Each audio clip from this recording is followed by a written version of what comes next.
Hello दोस्तों, अरे पगली मायका भाभी से नहीं होता। एक दिल को छूने वाली दर्द भरी कहानी में आप सभी का स्वागत है। सोनल की भाभी सोनल को 4 बार फोन कर चुकी थी, पर सोनल फोन ही रिसीव नहीं कर रही थी। बाद में जब सोनल किचन से बाहर आई तो देखा कि उसकी भाभी के 4 मिस कॉल हैं, वो भी लगातार। यह देखकर वह घबरा गई, क्योंकि उसकी भाभी को पता होता है कि अगर सोनल 2 बार में फ़ोन नहीं उठाती है तो इसका मतलब यही कि वह अपने काम में व्यस्त है या फिर फ़ोन से अभी दूर है। अब सोनल का मन घबरा रहा था, क्योंकि भाभी के 4 फ़ोन लगातार आने से उसे टेंशन हो गई थी दोस्तों। क्योंकि सोनल की मम्मी की तबीयत भी इन दिनों ठीक नहीं चल रही थी। अभी 2 दिन पहले ही सोनल अपनी मम्मी से मायके में मिलकर भी आई थी।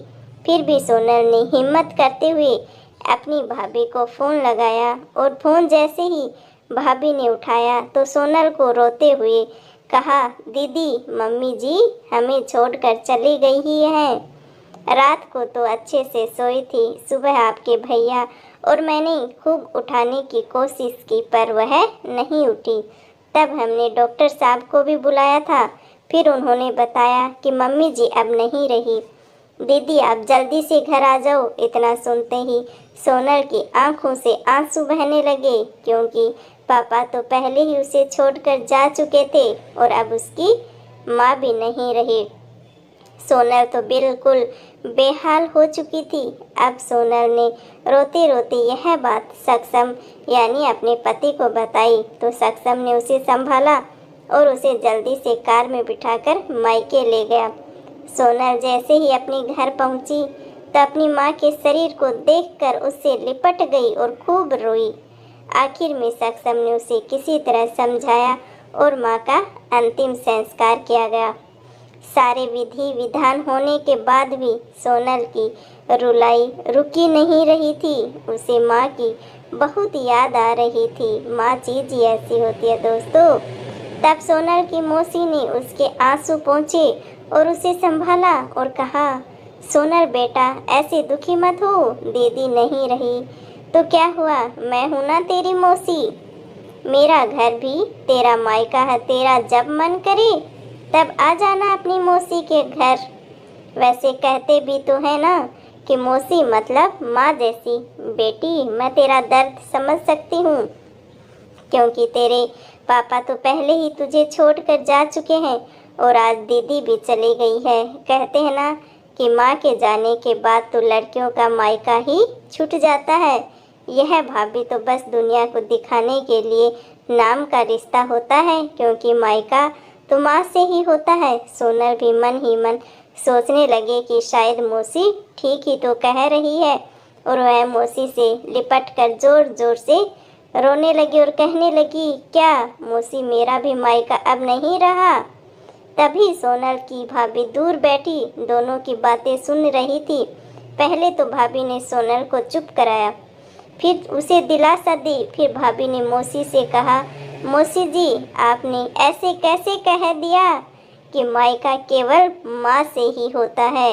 मैं मानती हूँ कि माँ का स्थान कोई नहीं ले सकता, लेकिन अभी दीदी के भैया भाभी जिंदा हैं, और जब तक हम दीदी का मायका हमेशा बना रहेगा, मैं पूरी कोशिश करूँगी दीदी को मम्मी जी की तरह प्यार और सम्मान देने की, और दीदी जब चाहे तब यहाँ आ सकती हैं। यह घर कल भी उनका था, आज भी उनका है और कल भी रहेगा।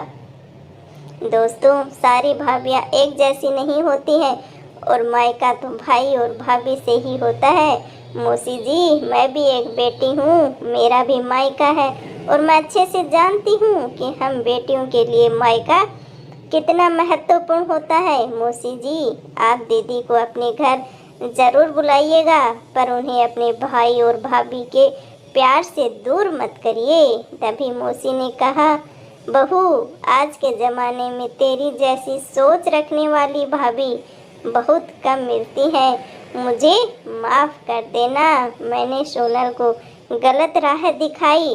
तभी सोनल अपनी भाभी के गले लग गई और बोली, भाभी आज आपने मुझे विश्वास दिला दिया कि भाभी भी माँ के समान होती है और मैं संतुष्ट हूँ कि जब तक आप और भैया हो मेरा मायका सदा बना रहेगा। और किसी ने कहा है ना कि भाभी माँ के समान होती है, और आज आपने मुझे इस बात का विश्वास भी दिला दिया कि भाभी भी माँ के समान ही होती है। दोस्तों, यह ज़रूर बताइएगा कहानी कैसी लगी, और अच्छी लगी हो तो ज़रूर इसे अपने दोस्तों में शेयर करना, क्योंकि सारी भाभियाँ एक जैसी नहीं होती हैं और मायका माँ से होता है। ये भी माँ की बराबरी कोई नहीं कर सकता, लेकिन भाई और भाभी से ही असली मायका तो भाई और भाभी से ही होता है। दोस्तों, तो सभी को एक तराजू में मत तोलिए। कहते हैं हम भला तो जग भले, हम अच्छे हैं तो हमारे भाई और भाभी भी अच्छे रहेंगे और हमारा मायका भी हमेशा सलामत रहेगा। आपकी इस कहानी के बारे में क्या राय है, कमेंट करके ज़रूर बताना। हमारी कहानी अच्छी लगी हो तो लाइक कर देना और ज़्यादा से ज़्यादा अपने दोस्तों में शेयर करना, और आप हमारे चैनल पे नए हो तो सब्सक्राइब भी कर देना। मिलते हैं आप लोगों से एक ऐसी कहानी के साथ, तब तक के लिए राम राम जी सभी को। Thank you. आप अपने जीवन में हमेशा खुश रहना।